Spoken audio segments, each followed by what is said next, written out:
Hello everyone, in today's video I'm going to show you how to use Windows 8.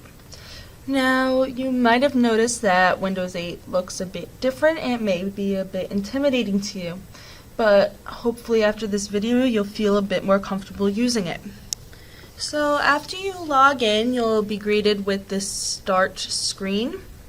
I'll be calling this either the start screen or the home page, it's the same thing. And this start screen acts as the start menu did in previous versions of Windows.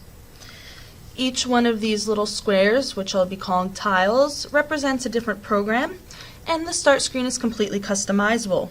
You can click and drag to rearrange the tiles, or drag it over to create new groups, and you can make it look however you would like. In order to see everything installed on your computer, since I can easily tell you that not every single program you have will appear on the start menu, you can right click anywhere in the blue space and look in the lower right hand corner and click on the little dot that says all apps. Here's where you would see everything you have installed on the computer. To return to the start menu, you simply click on the Windows key on your keyboard.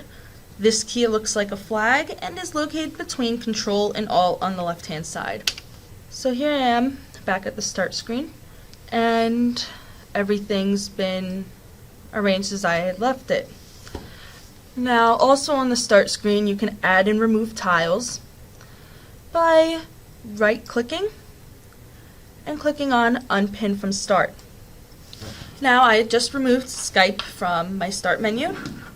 Now say I want Skype back, I simply have to start typing Skype on my keyboard. I have not clicked on anything, and Skype is right here. To put it back on the start menu, right click on it and click on Pin to Start, and I'm tapping on that Windows key again, and you'll notice Skype has returned, and I'm going to click and drag to put it right back where I left it. Now Windows 8 is very big on corners. Each corner, known as a hot corner, does something different. I'm going to start with the left. In the upper left you can see the last program I had open, and I still haven't closed it, so it's sort of running in the background. So I was just looking at my desktop.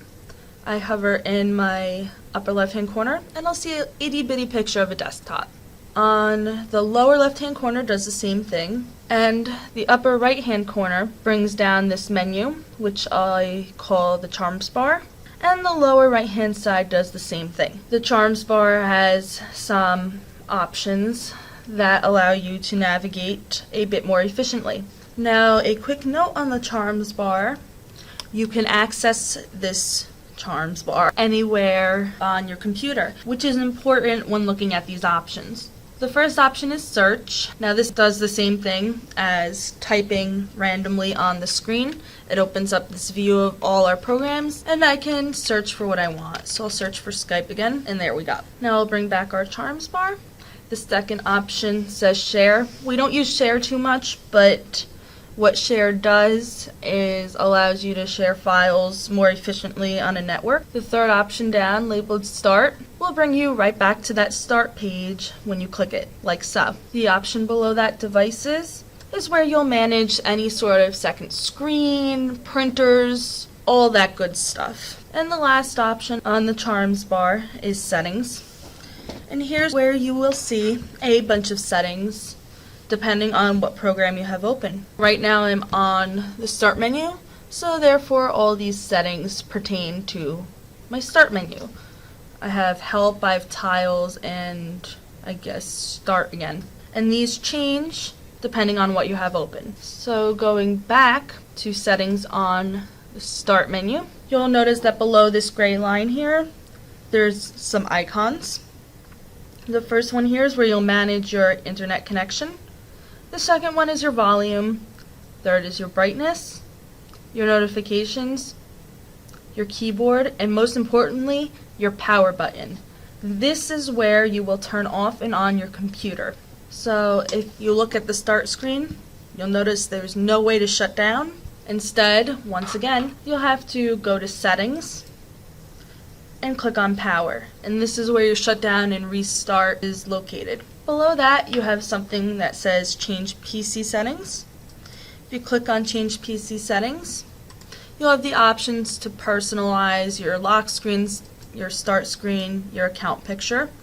You can manage users, you can manage your time, your keyboard, and down here, most importantly, your updates.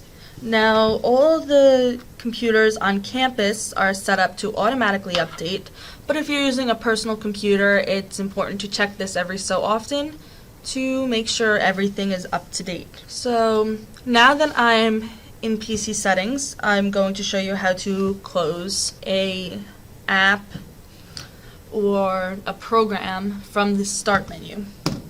You'll notice there's no more X button in the corner, but instead you can go all the way to the top until your pointer turns into a hand. Click the hand until it becomes small and drag it to the bottom, and you'll notice that it is now grayed out. So one more time, it's bright and colorful looking, and now it's grayed out. Once it's grayed out, you let go and the app is closed. Next, I'm going to show you a view you're probably very familiar with, and it's known as the desktop. So I'm going to click on the desktop tile, and you'll see a very familiar interface. Here you have all your shortcuts, you have your familiar taskbar, your options. It looks just like Windows 7. The only difference being that if you look in the lower left, there is no more start button.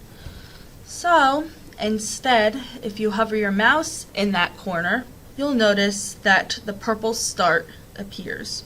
And if you click on that, you'll be brought back to the start screen. And that's what they use to replace the start menu. Now, there's not too much more to say about the desktop since it runs pretty much as you're used to. If you have any questions, you can always ask it in the comments, or you can stop by our office if you're a member of the Sacred Heart community.